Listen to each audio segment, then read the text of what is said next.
My name is Julie Kaplan, and I'm the Manager of Public Programs at the Center for Jewish History. I'm happy to welcome you today to a lecture by our Graduate Fellow, Samantha Cooper. This talk is the culmination of her year of research conducted using material from our partner organization's archives.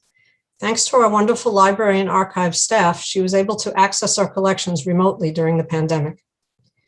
The Center for Jewish History is a home for the archival collections of 5 partner institutions: the American Jewish Historical Society, the American Sephardi Federation, the Leo Baeck Institute, the Yeshiva University Museum, and the YIVO Institute for Jewish Research, which together create the largest and most comprehensive archive of the modern Jewish experience outside Israel.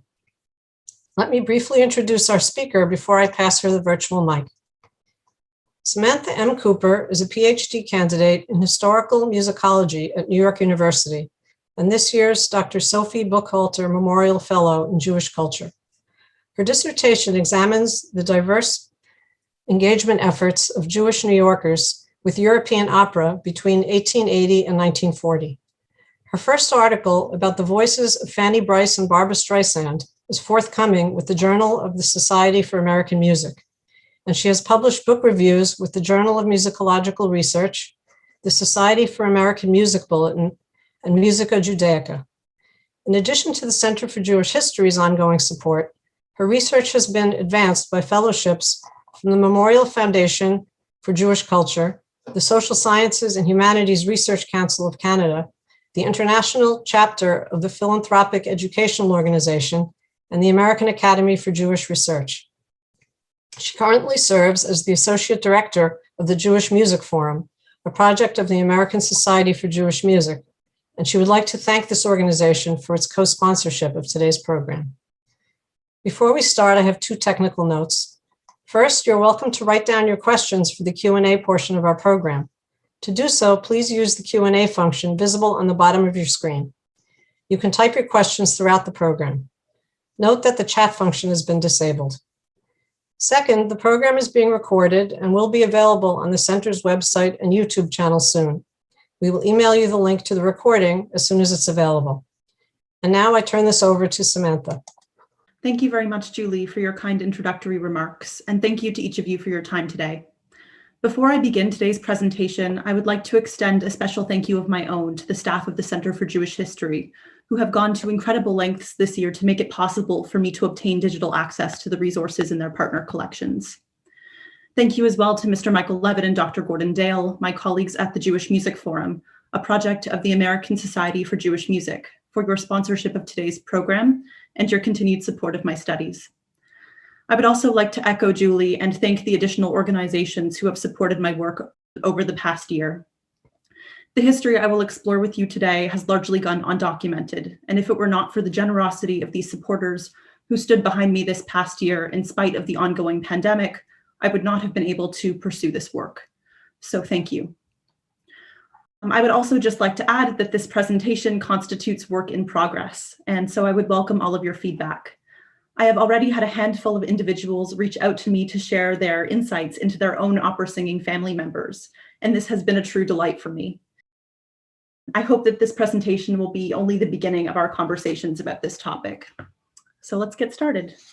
In the 2015 monograph, The Magic of Beverly Sills, ethnomusicologist Nancy Guy deliberately circumvents discussion of her subject's cultural background.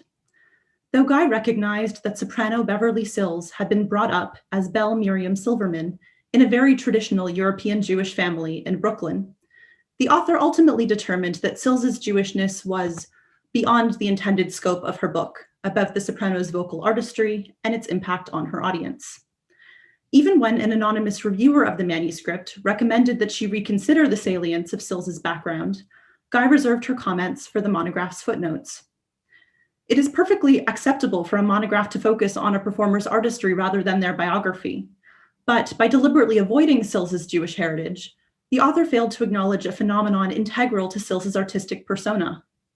Guy's decision also encourages the perspective that Jews play a negligible role in the history of opera.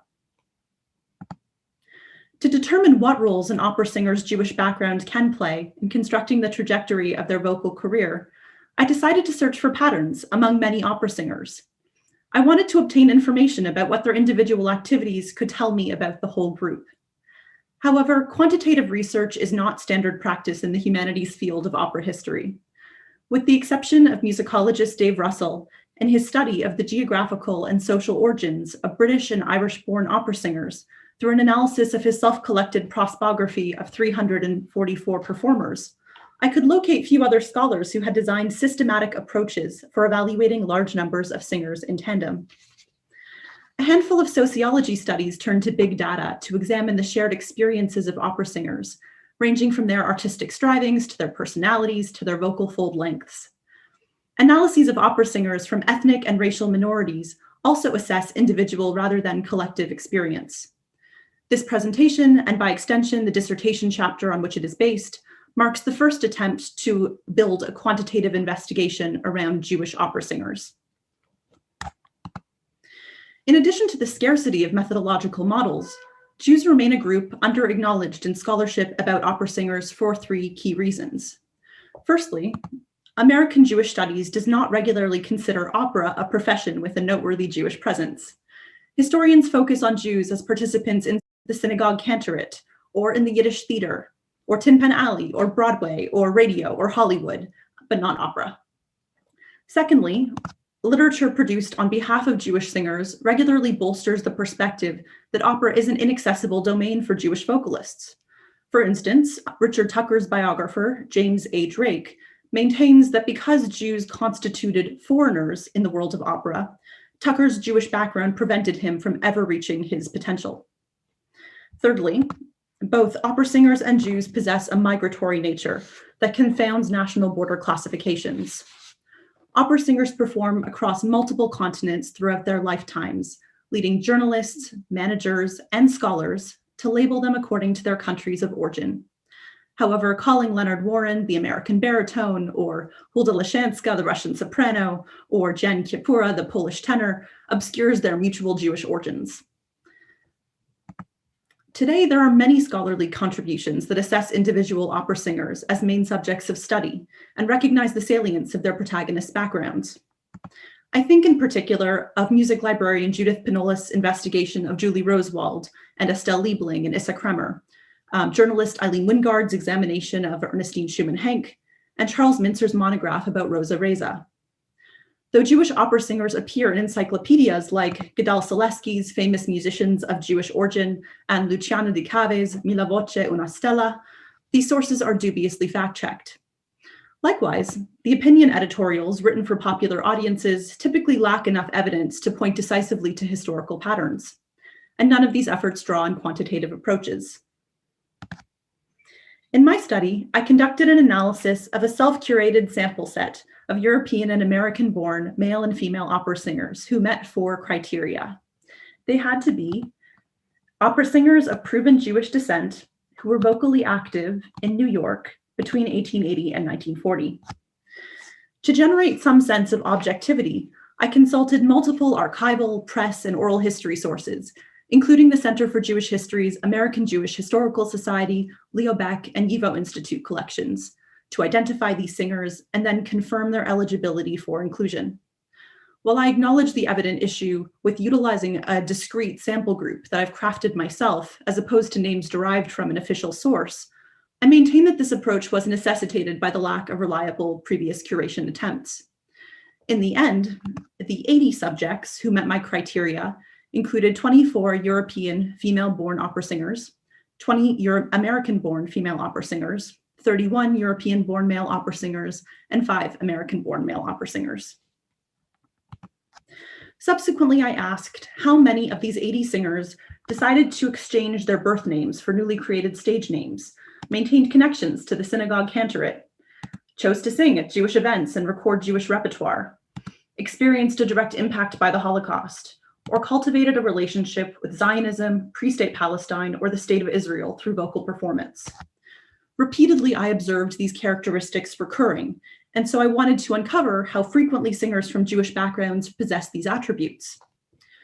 Utilizing very simple statistical analysis, I ascertained that if the probability of a group of people having a certain characteristic was equal to the number of people with that characteristic divided by the number of people in my data set times 100%, then the likelihood of a given characteristic manifesting in that group could be calculated.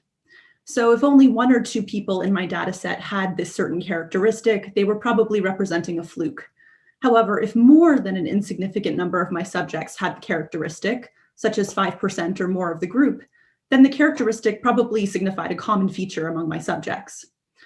Ultimately, searching for these continuities revealed a great deal about how having a Jewish background would shape an opera singer's career. Before I launch into a richer explanation of my findings from the pattern and probability exercise I just described, I'd like to discuss how I decided who would be included in the study and who would be excluded. This process reveals just as much about me and my research focus as it does about my subjects.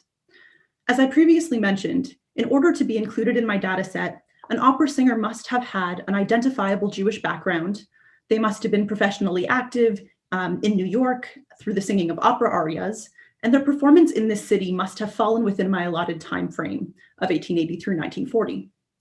But these 4 parameters necessitate delimiting exactly which biographical factors render an individual into a Jewish person, what kinds of singing demarcates an operatic career, where in the New York metropolitan a singer must have performed to qualify for inclusion, and then ensuring that all of these factors converge within my chosen 60-year period. Accordingly, the first major step of assembling this study involved fact-checking biographical data about each singer, and then making a judgment call about which performers merited further consideration.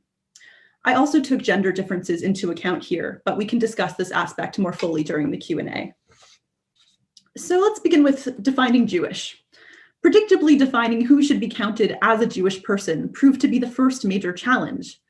Because I was operating according to the premise that the fact of having been born into a Jewish family preconditioned these performers in line with certain patterns, I broadened my working definition of Jewish to include those of Jewish descent and from disparate Jewish backgrounds. The process of verifying a singer's Jewishness was complicated and required confirmation in more than one reliable source. Some singers, like tenor Richard Tucker and Jen Pierce, and bass Emmanuel List, made my job easy because they left paper trails of observing Jewish holidays, keeping kosher, and attending synagogue. Other subjects experienced complex relationships with Judaism. For singers like Alexander Kipnis, Robert Merrill, Dorothy Sarnoff, and Beverly Sills, being Jewish manifested as a Zionist perspective on Palestine or the state of Israel, or negative beliefs about intermarriage, or discomfort with their children's attendance of Catholic school. I likewise included singers with only one Jewish parent or grandparent, like Lily Lehman and Ernestine Schumann Hank. Following Jewish historian Todd Endelman's logic that rejection is still a form of engagement with Jewish culture, I incorporated opera singers who distance themselves from Judaism through acts of radical assimilation, like the culturally assimilated Lena Abarbanel, the agnostic Alma Gluck, and the unaffiliated Maria Winitskaya. Converts out of Judaism, such as soprano Risa Stevens, who was drawn to Episcopalianism, baritone Leonard Warren, who selected Roman Catholicism, Jewish tenor Richard Tauber, or half-Jewish tenor Richard Tauber, who was encouraged by his convert father to become a priest and actually told the press after a Nazi attack that he was not a Jew, and Walter Orlitsky, who followed the Baha'i faith after his persecution during the Holocaust, all made the cut. So while I've tried to confirm that a singer should be included on the basis of Jewish lineage alone, all cases of mistaken attribution are fully my own. I also had to decide what kind of singing constituted opera singing and identify when an opera career had begun. In addition to singing in operas, classical vocal careers may consist of serious vocal training with a pedagogue, participation in competitions, as well as performances at concert halls, on the radio, and in film. While many performers accepted leading roles in famous venues, others like Max Altglass and Arnold Gabor played only small comprimario or character parts, or like Lizzie Einhorn Abramson and Max Bloch, they pursued opportunities with less well-known opera companies. I was somewhat flexible with this parameter so that I could examine Lena Abarbanel, Alma Gluck, and Issa Kremer, who chose to leave opera to pursue concertizing, as well as Joseph Schmidt, whose short stature precluded him from pursuing a conventional opera career beyond the concert hall, radio, and film worlds.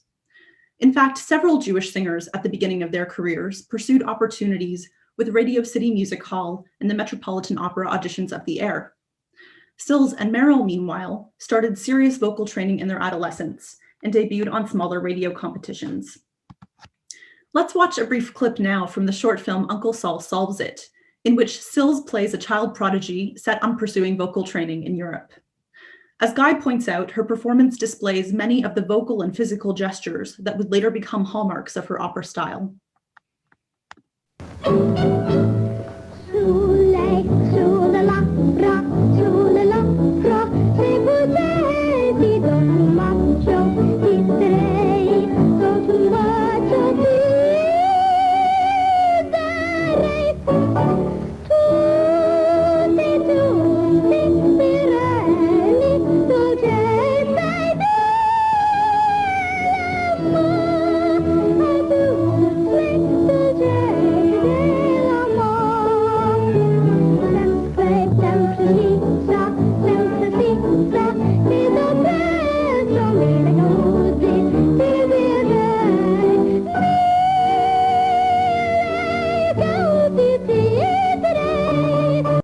We'll stop there for now. But generally speaking, as long as a singer sang opera repertoire in public while in New York, the relationships they fostered with contiguous musical professions did not discount them from inclusion in my study. New York is dually significant to the American opera scene and to Jewish immigration history. At the same time as New York served as a major port city and urban Jewish gateway into America, it was also home to the country's most prominent opera venues. On top of possessing Jewish ancestry and establishing an opera career, a singer must have performed at least one time in New York during my era of interest to merit inclusion in the dataset. And as you can see on the maps now displayed of the singer's birth locations, with blue used for the men and yellow for the women, while the European-born singers reflect a geographical spread across Central and Eastern Europe, almost every one of the 25 American-born opera singers surveyed were from New York State, with only 5 exceptions. All of the European singers and those few American Jewish performers born outside of opera's American capital were quickly drawn to New York for the unparalleled opportunities it could provide. The temporal boundaries of my study were the strictest variable used to limit the project's scope. Because entire lifetimes rarely coincide exactly with the chosen dates of a study, a singer of Jewish descent could have been born before or after 1880, but they must have subsequently performed in New York before 1940 to be included. So let's move really to the core of what I'll be talking about today. In 1941, the Jewish Advocate claimed that, quote, the common habit singers have of changing their names, together with their reticence on certain personal subjects, makes it difficult to tell just who is Jewish and who is not. In support of this observation, I found that roughly 44% of the surveyed Jewish opera singers changed their names. This figure, it is important to note, does not take into account the many women who shed their maiden names upon marriage because of the different impetus for this decision. However, when the male opera singers are considered separately from the woman, the figure rises to an astonishing 53%. So why did stage names persist as a popular choice for these opera singers? Answers can be gleaned by turning to studies about the phenomenon of name changing. Both scholars Justina Bivalkwiak and Kristen Vermaglich posit that a well-selected stage name could help a subject to separate out their private and professional lives, to foster a career abroad, or avoid detrimental ethnic, racial, or national prejudice. For Jewish opera singers, shedding a Jewish-sounding name could make it easier to pass as non-Jewish and entertain broad audiences. When finessing their stage names, Jewish opera singers employed colorful tactics. Some changed only their first names, some changed only their last names, and some overhauled both. Singers using Italian-sounding names became a point of amusement in the early 20th century Jewish press. Journalist Jean Jaffe reported in October 1930 that because there were, quote, enough vowels in the melodious Italian language to go around, even for the hosts of Jews who want them, end quote, it had already become challenging to determine who was Jewish at the Metropolitan Opera House and who was not. Upon consultation of my dataset, Jaffe's tongue-in-cheek claim about the appeal of Italianate names for Jewish singers rings very true. Rita Fornia, Berta Morena, Mario Brefoli, and Rosa Reza assumed new names ending on open vowel sounds. Of course, not all of the newly crafted stage names sounded Italian. Some Jewish singers simply removed suffixes like Berg, Man, Zweig, and Steen, or occasionally added S or a new suffix. While anglicizing or otherwise unmarking their names, others just maintained the consonants of their first and last names. Though the logic publicized for the creation of these sobriquets differed, the underlying motivation remained consistent. Jan Pierce's moniker was proposed by his theatrical manager Samuel Rothafel at Radio City Music Hall. In his oral history interview for the American Jewish Committee, Pierce recalls the creation of his stage name thusly. And he says, quote, "When I met Roxy, he said, 'We'll have to do something about your name.' I said, 'What's wrong with my name?' He said, 'Nothing wrong with your name, but in show business, you must have a name that'll catch on and be interesting for everybody. You need a phonier sounding thing. Perlamuth is a very nice name, but who's going to listen to Perlamuth the tenor?' He said, 'Yeah, Pinky Perlamuth's all right in a dance orchestra. It's all right if you sing choruses, but if you're going to sing at the music hall and maybe someday have the career I think you're going to have,' he said, 'we'll have to do something about your name.'" End quote. Though Pierce did agonize over this decision, he ultimately accepted that his new name would not prevent him from leading a Jewish life and would likely help his career. And nor was Pierce alone with his encounter with the prejudice of the music business. Sills and Merrill were told that their given names would not sound or look right on theater marquees, while Henry Rosenblatt, who became Paul Dennis, was informed that, quote, "American radio audiences may not like to listen to a singer named Rosenblatt," end quote. Rosenblatt also wanted to disassociate his opera career from his famous cantor father, Josele, and on this he said, quote, "I will always be proud of my great father, but I want to stand on my own feet, to make a name of my own. That's why I took the name Paul Dennis," end quote. Sidor Belarski, meanwhile, used his names to enforce the separation between his secular and sacred singing. When serving as a cantor, he was Israel Lifshitz or Brown, and for the opera stage, he was Sidor Belarski. I should also acknowledge that some singers in my dataset did not employ their stage names for the duration of their careers. Lizzie Einhorn Abramson only sang under the name Isa Adesanya while on tour in Europe. Juan Luria became Giovanni Luria only while singing in Italy, and David Tulin only became David Tulchikov to appeal to Ukrainian and Russian-born New York opera-goers. Eventually, the truth about Rosenblatt's identity came out on Eddie Cantor's Texaco radio program, and then he too began to perform under his birth name. In sum, we can observe that opera singers of Jewish descent in the late 19th and early 20th centuries repeatedly decided to change their names. Doing so allowed these performers to shed their overt ethno-religious ties and leverage their talent to take advantage of opportunities that might otherwise be out of reach. The name-changing habits of Jewish opera singers provides incentive to approach these disparate performers as part of an oft-overlooked collective.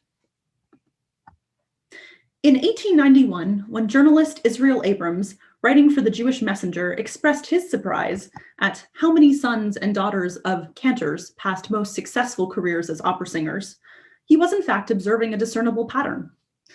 Countless scholars have uncovered what musicologist Judah Cohen calls a continuum between the synagogue and opera hall that stretched from Europe to New York to link the secular and sacred musical worlds.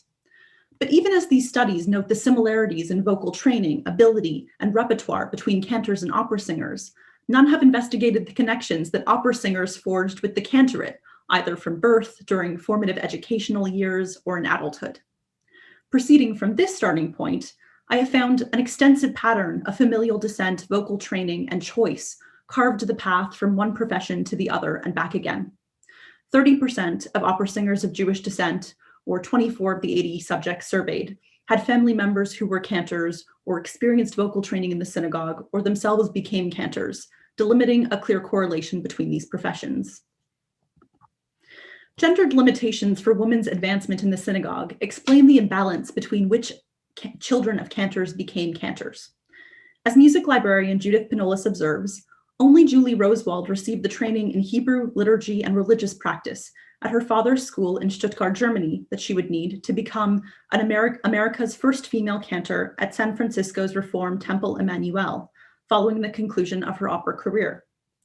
Other women, including Selma Kurz and Viola Philo, sang in synagogue choirs. Predating these narratives, Panolis claims that Josephine Jacobi became Rosewald's East Coast counterpart at New York's Temple Emmanuel. Many of the men also received vocal training in their local synagogues. Reflecting upon his upbringing, Jan Pierce explained, If you had a voice, you had to sing with the cantor, not for a professional reason, just to learn and to give a certain pride, end quote. Similarly, when asked how he first came to singing, Richard Tucker said, quote, "My father took me by the ear. I was at the ripe old age of 6, and he took me to the Allen Street Synagogue, and I sang for 14 years, and the cantorate was my first love," end quote. Some, like Igor Gorin, entered the cantorate before beginning their opera careers. Some, like Sidor Belarski, held both positions simultaneously, and some, like Joseph Winogradov, retired from the opera stage to enter or re-enter the cantorate. It is my hope that this brief foray into how opera singers of Jewish descent connected to the cantorate will supplement the many studies that center how cantors cultivated enduring ties to the opera. An enormous number of Jewish opera singers sang at Jewish events or recorded repertoire with strong cultural associations on commercial records. The majority of performers, at least 60 of the 80 or 75%, sang at one or more Jewish events throughout their careers. As Robert Merrill, who performed for Jewish organizations throughout his career, says about benefit performances, quote, "I think there are a few you should do every year if possible, to lend your name and voice and talent to good causes, and I try to do as much as I can." Similarly, Dorothy Sarnoff explained that she, quote, "wouldn't do volunteer work unless she really felt honestly interested in it, but frequently she believed that Jewish groups were worthy causes." Usually, in addition to singing for Jewish causes, these opera singers sang and recorded Jewish repertoire for public distribution and consumption. Of the 80 singers in my data set, 21 of them, so an average about 26.25%, recorded one or more songs that I would categorize as Jewish repertoire. They recorded songs in Hebrew, Yiddish, Aramaic, or Ladino, folk songs tied to Jewish cultural values, and art songs based on Jewish liturgy and sacred texts. Musicologist Joshua S. Walden suggests that some of the reasons for Jewish performers choosing to record cantorial and Yiddish repertoire should be attributed to nostalgia, ethnic solidarity, or the musical demonstration of Jewish identity for non-Jewish listeners. As methods of expressing an opera singer's Jewish identity to the public, recording and performing repertoire were often closely tied to one another. Following her brief foray into opera singing, Issa Kremer became this concert artist with a focus on Yiddish song, and so this repertoire made up the bulk of her recorded output. For Theodore Tobia Kate, a baritone who eventually returned to the cantorate, singing opera and singing Jewish repertoire were so closely knit that the same 1921 Brunswick record contained Bizet's Pearl Fishers on side A and the Yiddish folk song America mein Sohn on side B. Alma Gluck, meanwhile, utilized one of her records to give back to a Jewish cause by donating all of the royalties she made from her 1918 recording of Hatikva to the Zionist Organization of America. And now here is Alma Gluck, singing Hatikva in 1918 with lyrics that slightly differ from the version sung today as Israel's national anthem.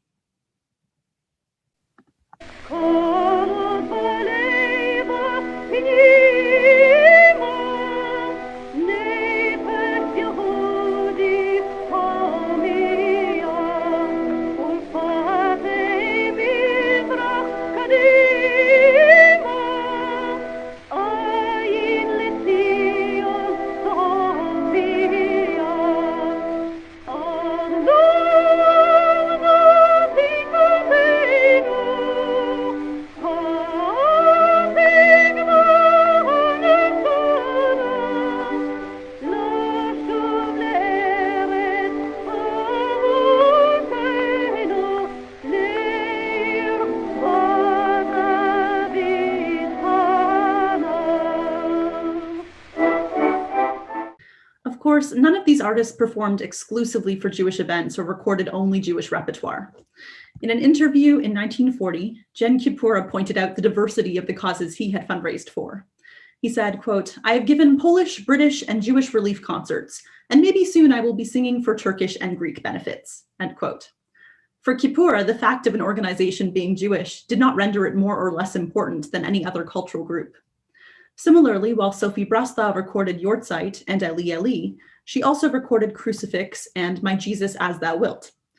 So even as these activities and repertoire serve as an ongoing point of Jewish connectivity, they form only part of a singer's public musical contributions. Nevertheless, examining the performances at which these opera singers sang and the commercial recordings they made can offer scholars an important inroad into assessing their connections with Judaism in and beyond my allotted time period. Another shared experience for 30%, mostly European-born Jewish opera singers, was discriminatory treatment in Nazi-occupied territory on the basis of Jewish racial identification. Jewish opera singers in Europe between 1933 and 1945 confronted restrictions on their career advancement and physical movement. In the face of Nazi racial laws, a singer's self-identification as Jewish or non-Jewish meant little. Those with partial Jewish ancestry and those who had converted faced equal persecution. Frieda Langendorf, Hermann Weil, Ottilie Metzger-Laderman, and Walter Olitzky were present in Germany during the German minority census of 1939, where their racial status based on their number of Jewish grandparents was captured for state misuse. And here I would just like to thank Leo Baeck Institute archivist Michael Simonson for telling me about the Mapping the Lives project, where all of this data is accumulated. Singers also experienced anti-Semitic treatment. And Rose Polly recalled being pelted with rotten oranges for being Jewish during a Vienna performance of Der Fliegende Holländer, which captures the disturbing environment that these singers were navigating. Following the elimination of Jewish employment opportunities after the institution of the 1933 civil service laws, 7 of the Jewish opera singers performed for the Jüdische Kulturbund, and 1 sang for the equivalent Jewish Artists Action branch of the Hungarian Jewish Education Association, the OMIKE. In spite of the law, singers with more prominent reputations and American citizenship gained protections unavailable to those with a lesser status. Alexander Kipnis, for instance, who had earlier secured American citizenship, had a difficult time ending his contract with the Berlin State Opera in 1933. In his American Jewish Committee oral history interview, Kipnis offers a vivid attestation of purposefully damaging his vocal cords by taking up heavy smoking and securing a doctor's note to break his contract. Of the 5 singers to face internment in concentration camps, 2, Joan Luria and Ottilie Metzger-Laderman, were murdered. Joseph Schmidt, an Orthodox-born cantor and radio tenor whose short stature precluded him from pursuing a conventional opera career, performed in Carnegie Hall in 1937 to merit inclusion in my study. During the war, he fled from Austria to Brussels in March 1938. In 1939, he turned down an offer from agent Saul Harak to immigrate to New York, which is preserved in letter format in the Center for Jewish History's collections and displayed right here. In 1942, Schmidt illegally crossed the border into Switzerland, where he was detained by authorities and interned in a detention camp in Girenbad near Zurich. After a misdiagnosed case of laryngitis and a brief hospital stay, Schmidt died at 38 years old of a possible heart attack. Let's now turn and listen to Schmidt, singing a brief excerpt of Vasco da Gama's Land so wunderbar from Giacomo Meyerbeer's L'Africaine. And this is a German translation of an aria hauntingly sung in the context of the opera by a captured explorer, taking in the beauty of his surroundings.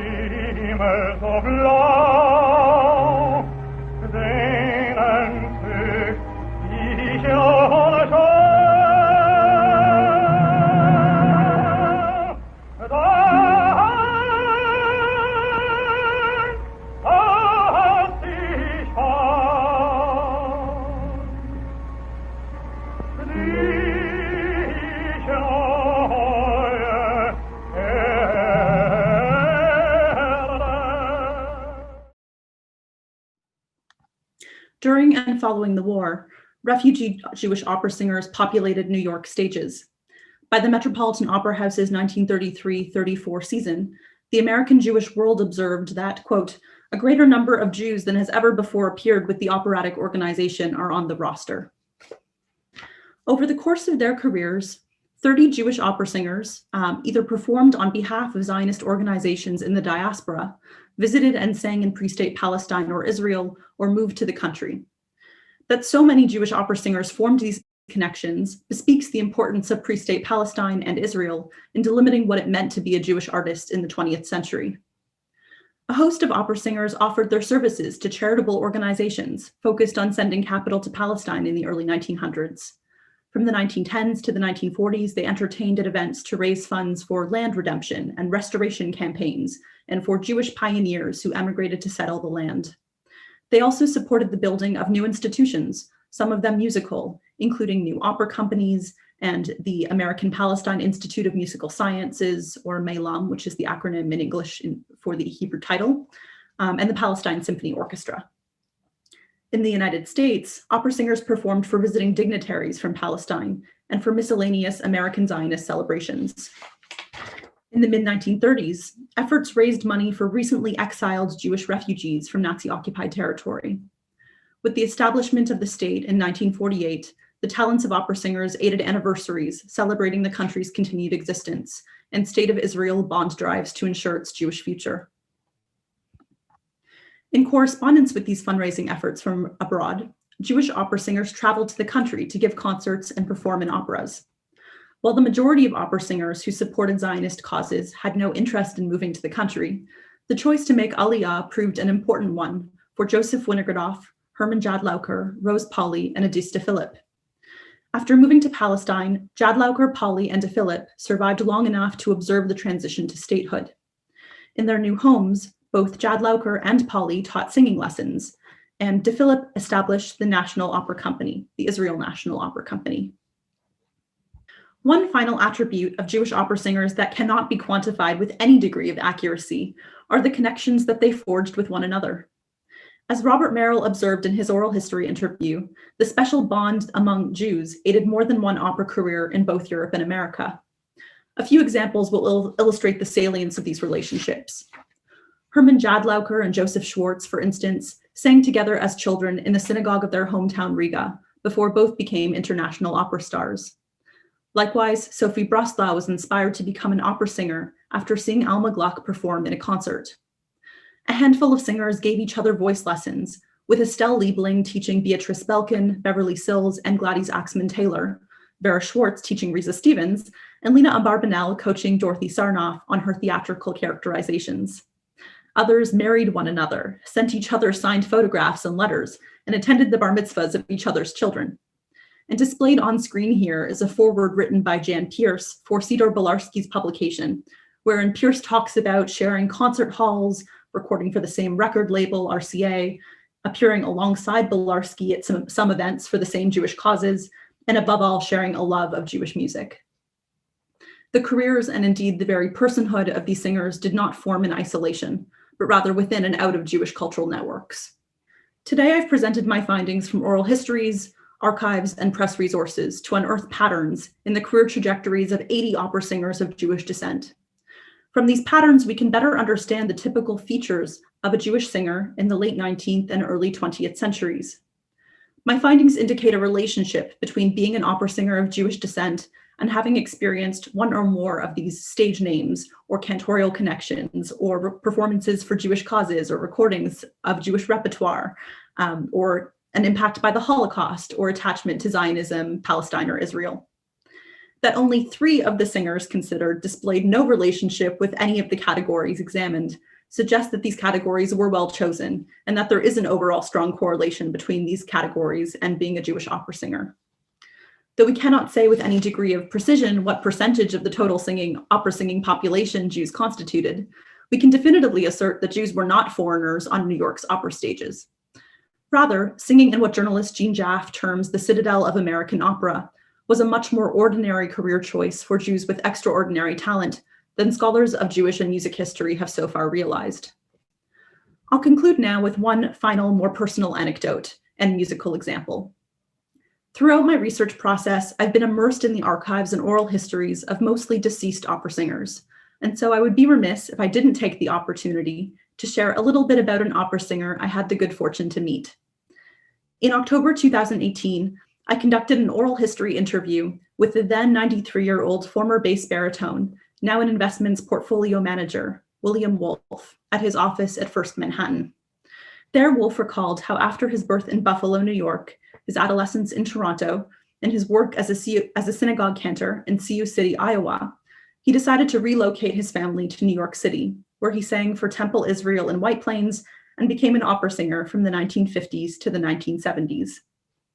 After a tenure with the New York City Opera and a successful concertizing career, he retired from opera singing simply because he needed to make enough money to support his young family.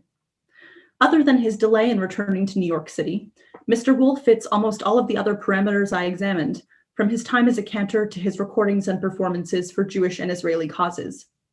His story also points to a reality of singers who were so enmeshed in the quotidian tapestry of daily life as opera singers that they could not see themselves as part of a larger design. As we close out now with Mr. Wolf's recording of the Al Yadei Avodecha, we might meditate on the dually important role that historical distance and quantitative study can play in making these patterns apparent to us. Thank you.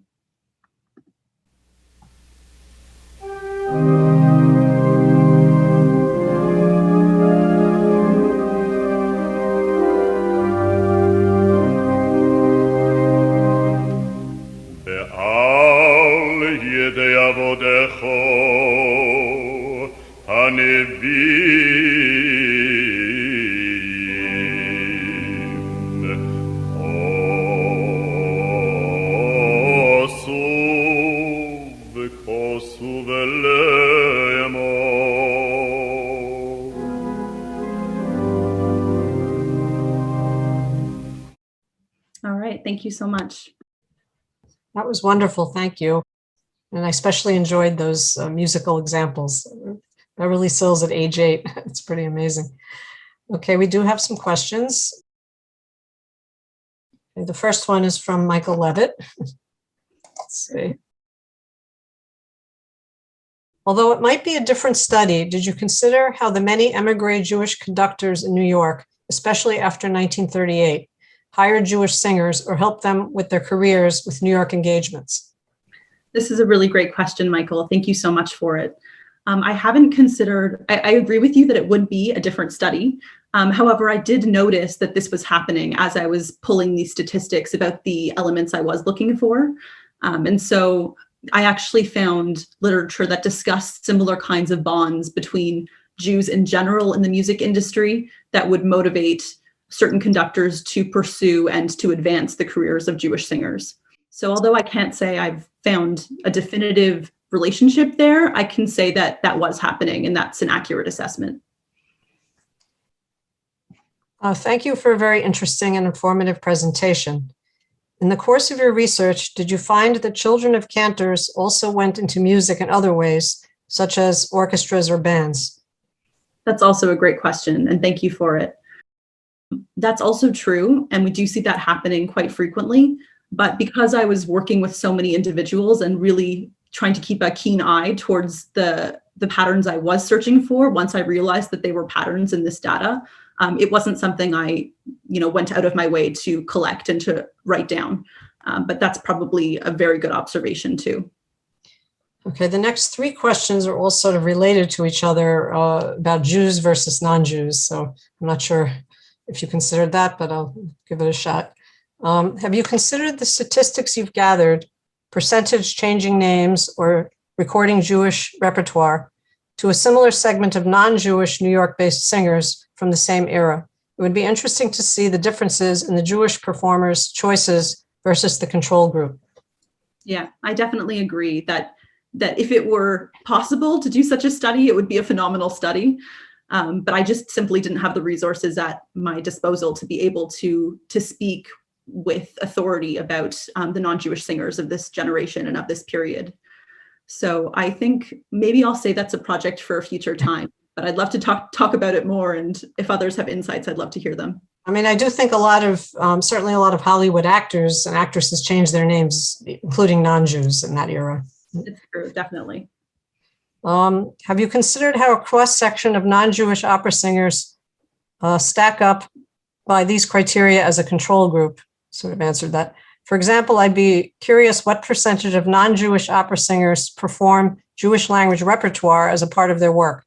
There are certainly some examples, particularly if the arrangements by Maurice Ravel count. Yeah, that's a great comment too. And the arrangements by Maurice Ravel, I decided did count, because although the repertoire was coming from a non-Jewish composer, the pieces would be comfortably determined to be Jewish repertoire by both Jewish and non-Jewish, either recording industry individuals or maybe the composer themselves. But I think Jewish people would comfortably accept pieces like Maurice Ravel's Chanson Hébraïque as Jewish repertoire. Mhm. I think I have to give up on vanity and wear my glasses with this tiny type. Okay, again, this is sort of similar, but how do Jewish versus non-Jewish opera audiences figure into the story? Jewish versus non-Jewish opera composers and librettists? Yeah, so similar kinds of questions. And again, like working with 80 people was a trial in and of itself. It was a lot of information to keep track of, a lot of fact checking repeatedly to do with these individuals. And so, you know, I had to set my limits somewhere, and I had to be very certain about who was in and who was out and why. And so all of these suggestions or ideas about studies that would take into account non-Jewish opera audiences and singers and composers and librettists are fantastic, but they were just simply out of my scope and out of what I was able to do as one person. That makes sense. I totally get it. Were Jews encouraged to be vocal artists the way they were pushed to play the violin or the piano? Ooh, good question. Well, it depends which Jews we're talking about. And I think that this would take us comfortably into discussions about gender and how that plays out when it comes to these singers, and why I was very deliberate about considering the men and women separately. So I'll segue your question a little bit, if that's okay, and say that for the woman opera singers, they were not necessarily pushed to be vocal artists. And in fact, in some of these biographies I was reading, their parents are actively saying, please don't do this.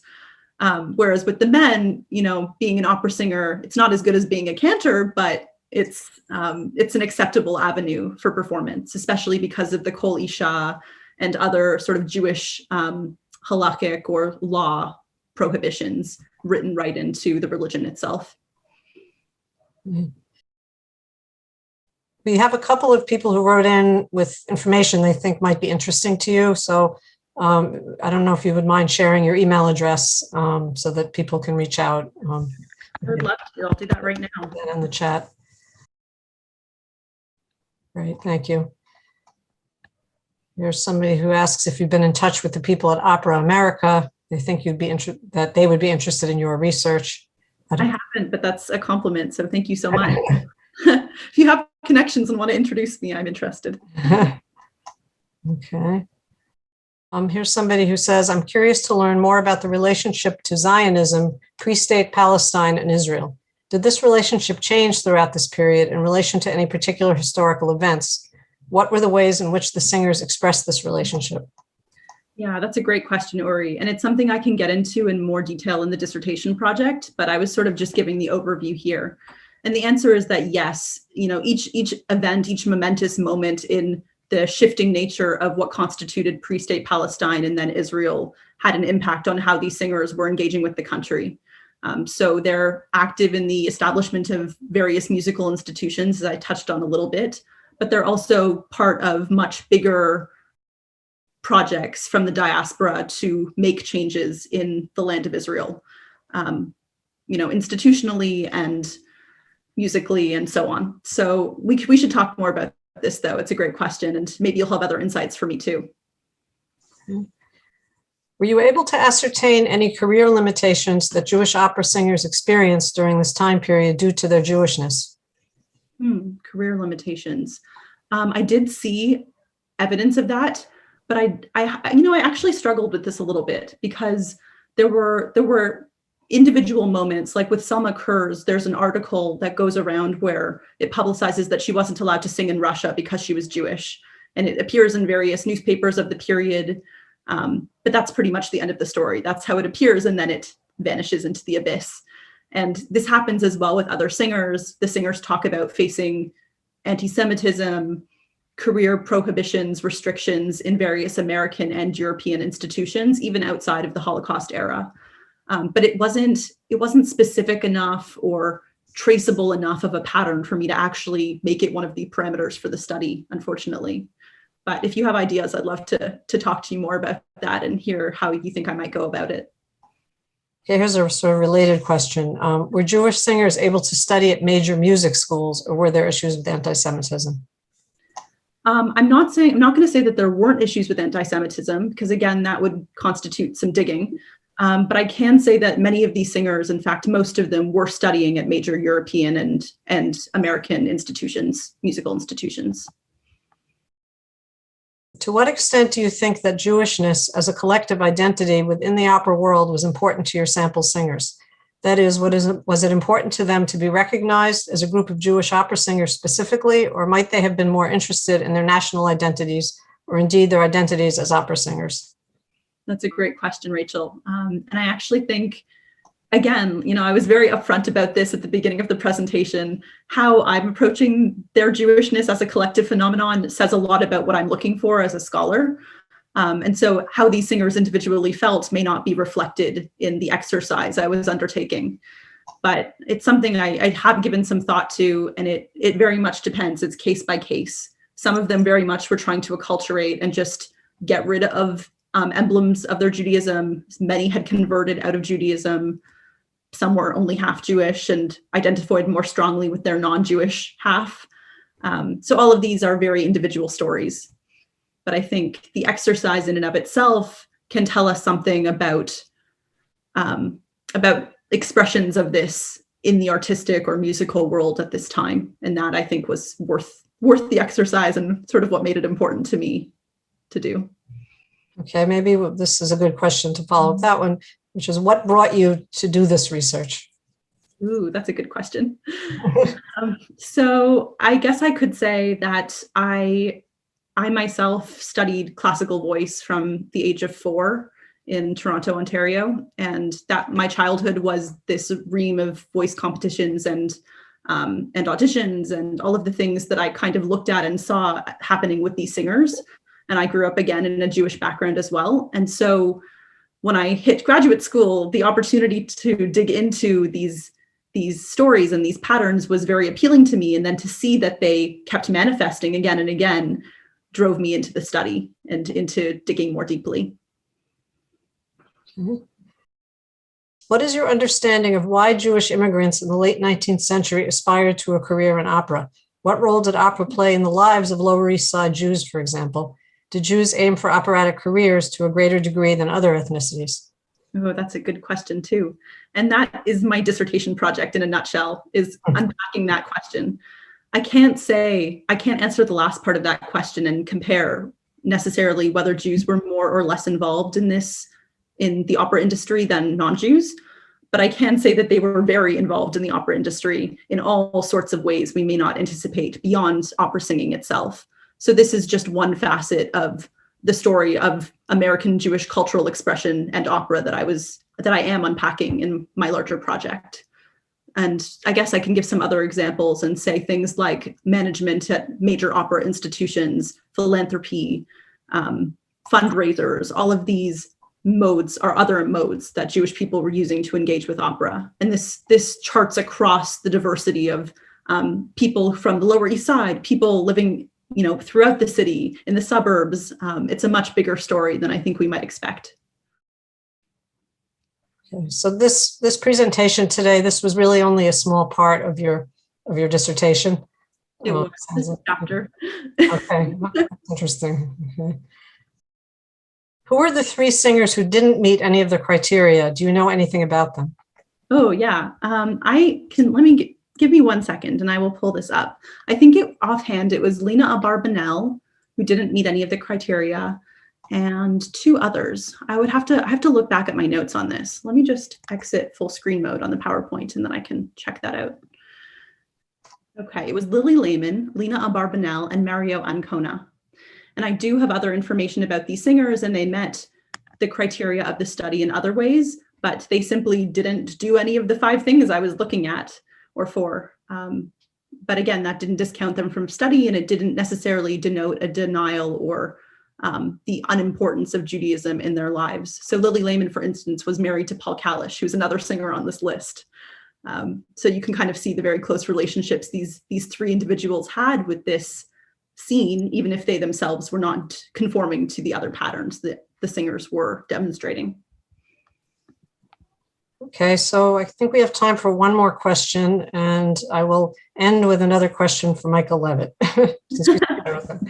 Along the way, did you notice how many Jewish opera singers didn't actively participate in Jewish events or Jewish fundraising events? Well, this is the thing, is just because I didn't find that they participated in these Jewish events or fundraisers didn't mean that they didn't do so. It just meant that I didn't uncover that data. So I think even with this study, I have to be very careful to say that any of it is definitive, because who knows, someone might send me a couple of clippings a week from now that evidence that the singers I didn't count as having sung at these events actually did, and I just didn't come across them. So I suppose I'll leave it there if that's okay. Sure. And somebody said that they couldn't see your email address because the chat is disabled. Oh, there we go. My email address is smc867@nyu.edu, or Samantha Madison Cooper, 867 SMC. Terrific. All right. Well, thank you, Samantha, and thank you to our audience for all the great questions. And have a good evening. And I hope you'll all be in touch if you'd like to speak further.